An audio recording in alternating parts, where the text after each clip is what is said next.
The Breeze of Youth by Ulfat al-Idilbi. The grandmother saw her granddaughter arranging her hair in front of the mirror and said, "Where are you going?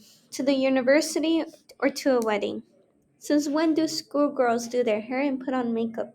Everything's so different nowadays. How much tighter are you going to make your clothes? Have you no fear of God? You schoolgirls. Your troubles affect us all.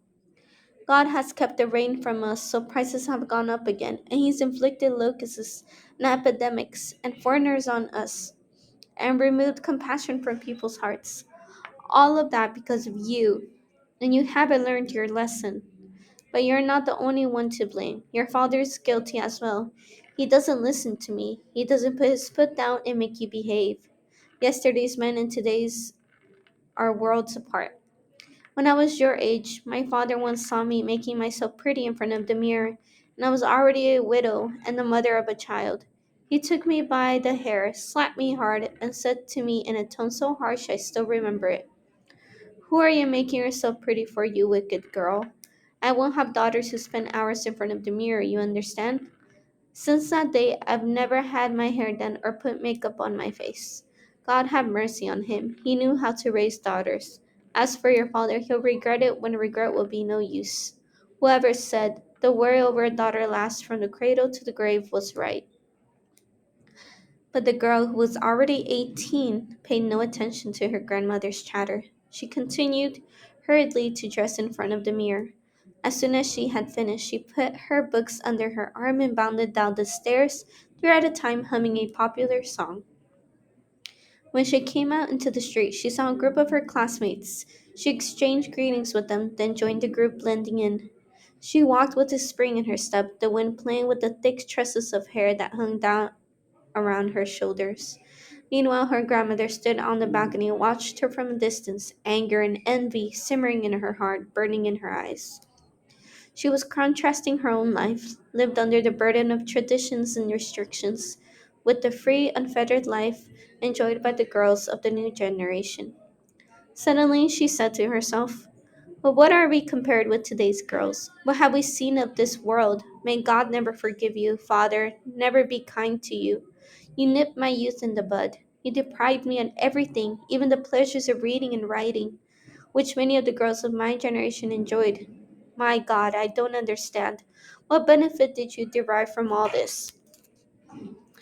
She pulled over a chair, sat down on it, and began to reflect. The sight of her granddaughter, of that ebullient youthfulness, their distant memories in her. The days of her childhood and youth came flooding back to her. Our memories of childhood and youth are not like moist breezes that blow over a dead land.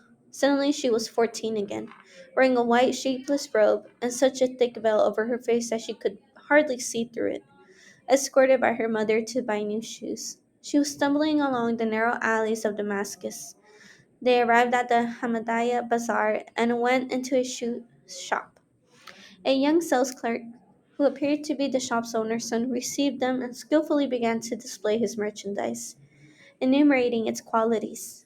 A pair of black patent shoes took her fancy. She saw on a chair. She sat on a chair to try them on. The sales clerk knelt down in front of her to help her put them on. Her mother, meanwhile, was busy selecting another pair for herself.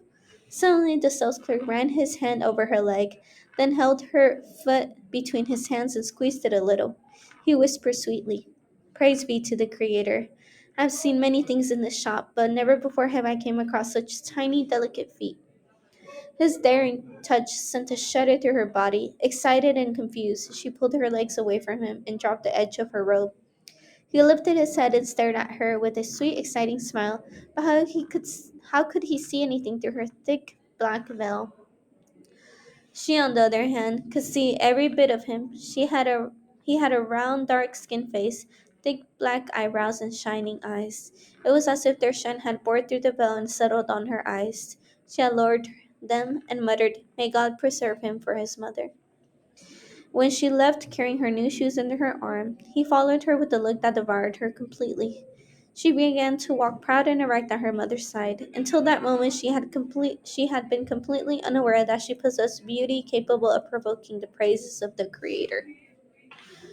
Hardly had she moved away from the shop when a young man with features just like those of the sales clerk came toward her.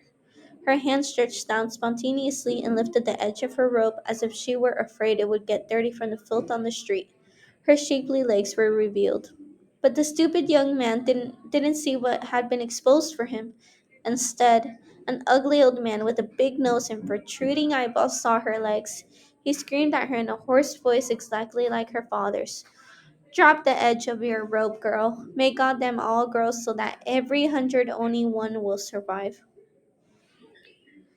She felt as if a bucket of hot water had been poured over her. She dropped the edge of her robe and walked, shrunken, behind her mother until they reached their home. It was the 27th day of the month of Rajab, in the interval between sunset prayer and evening prayer. Her father sat in the middle of the large living room, and all the family gathered around him. In a humble voice, he started to recite them the story of Miraj. Before long, he got to the passage that says, when the prophet, peace be upon him, was in the fifth heaven, he asked to see hell. Among the things he saw there were women hanging by their hair. He asked, "Oh, brother Gabriel, what is the matter with those women who are hanging by their hair?" And the angel answered, "Those women have shown their attractions to men." At that moment, it seemed to her that her father was casting a penetrating glance in her direction. Her heart began to beat wildly when she remembered how the sales clerk had flirted with her, how he had behaved toward the young man, and how the old man had rebuked her. The image of the woman hanging by their hair appeared in her mind, and she was seized by an overwhelming fear. In her heart, she repeatedly asked God for forgiveness. She performed the evening prayer, then retired early to think the matter over. She came to the conclusion that she had not intended to entice anyone at all. The sales clerk had praised the Creator for the beauty of his creation when he had seen her legs. Was it wrong, she wondered, for God's servants to praise the Almighty God, the maker of slender legs and tiny, delicate feet? On this basis, which seemed quite logical to her, and in spite of her shapeless robe and thick black veil, she began to allow herself to resort to diverse tricks to show her charms whenever she walked past a dark-skinned young man with shining eyes. 2 weeks passed, and then one morning her mother surprised her with the question, "What's the matter with you? You look so somber and distracted. You spend so much time on your own and you're eating and sleeping very little." She became confused and made a flimsy excuse to her mother to divert her attention from what was going on inside her. Deep in her heart, she wished she could confide in her, but what could she possibly tell her? About the intense yearning for the dark skinned face and shining eyes? Or about the persistent desire for the daring touch and sweet whispers? Oh, how she longed to see her admirer, the sales clerk, once more. The passion of love tormented her until she could bear it no longer. His handsome image appeared in her mind day and night, and his sweet whispers rang in her ears continuously. On some nights his apparition accompanied her until morning. But there was no way to see him again, not before those dang shoes were worn out. She took the shoes and examined them closely. They were very strong. It could take a whole year to wear them out. A whole year? What an eternity! She would never be able to endure it. She thought a little, and suddenly her face lit up. She hurried back to her mother and said, in an air of dismay, "Mother, my little brother took one of my new shoes to the park and threw it in the canal. The water swept it away." She began to sob. The mother went to her wrongly accused son, who was too young to explain himself, and punished him. Then she returned to her grief-stricken daughter and stopped her tears by promising that they would go to the same shoe shop the next day. Perhaps the sales clerk could agree to make one new shoe. If not, they would buy a whole new pair. When they were on their way to him, she was filled with great hopes and sweet dreams. She said to herself, "Last time he praised God, but this time I will provoke him to say the words, 'There is no God but God, and God is the greatest.'" But when they entered the shop, he was not there. He had gone away on business.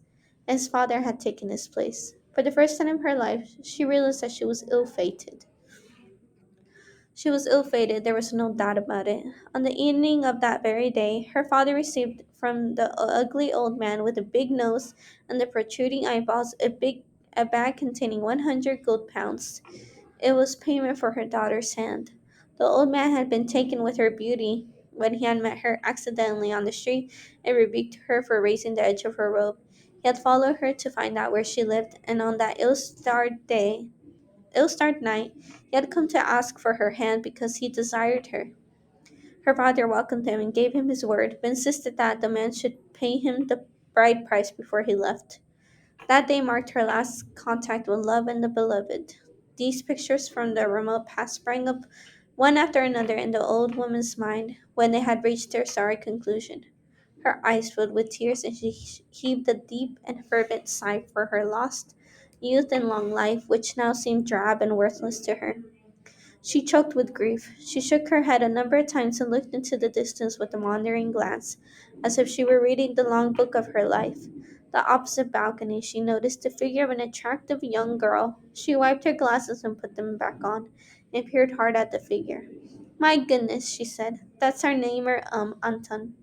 I really thought she was a 20-year-old girl. If it hadn't been for her purple shawl, I would have recognized her. Anton is much older than I am, but she still wears makeup. All women do that except me. Why don't I try, even just once? No sooner had the thought occurred to her that she hurried to her granddaughter's room and started fiddling with the little drawers that contained her grandmother's cosmetics. She finally managed to open them, and what she saw dazzled her.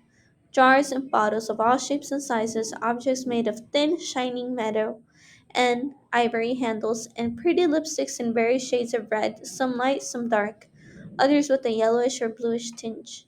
There was a scissor handed instrument with the end like a half circle. She had once seen her granddaughter do her eyelashes with it and had mockingly said, I hope you stab your eyeballs with it and die for the sake of beauty. No, that instrument was terribly dangerous. She couldn't and shouldn't use it. Nothing she inspected appealed to her except a bottle with a sticky white liquid. She turned it upside down in her hand, saying to herself, it must be the solution that the hairdresser applied to my face on my wedding night. It really has a magical effect. She smeared it on her face, looked in the mirror, and muttered, by God, I'm much prettier than Anton.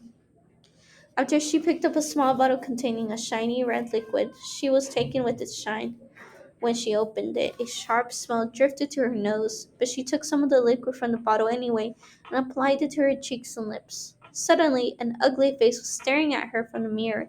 Its ugliness startled her, and she began to back away step by step. Oblivious to where she was putting her feet, she stumbled into the marble statue that her granddaughter had placed near the mirror and fell to the floor. The statue fell on top of her, hitting her head, and she lost consciousness. The following morning at the riding club, her 18-year-old granddaughter was puffing away on an expensive cigarette and saying to her friends, I don't know what happened to my poor grandmother yesterday. When I left her in the morning, she was fine, giving me her usual lecture.